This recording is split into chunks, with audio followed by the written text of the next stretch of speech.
φταίει και δεν περνάμε πια καλά. Το σεξουαλικό δεν είναι η αιτία του προβλήματος. Θες να το λήξουμε?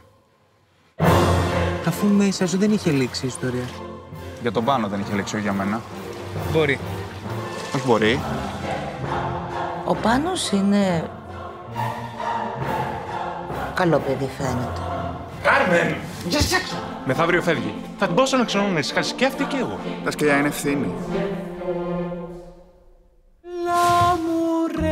Φύγες ταυτιστεί μαζί της. Ήσουν φάση me too. Εντάξει, δεν είχα καταλάβει πόσο μεγάλη ευθύνη ήταν. Έκανε παρεμβόλες στο μητρικό μου ένστικτο. Το μόνο που είχες ανάγκη ήταν να βρεις τον επόμενο γκόμενο. Δεν μη πλιέ. Ουελά. Αν την ήθελες πραγματικά θα την είχες κρατήσει. Συγγνώμη από αυτό που μου τυχαίνουν καλές περιπτώσεις. Όση αγάπη και να σου δώσω εγώ, για σένα η γκόμενη θα είναι πάντα προτεραιότητα. Ποια μόνα δεν έχει νιώσει ντροπή για το παιδί της? Σωστά.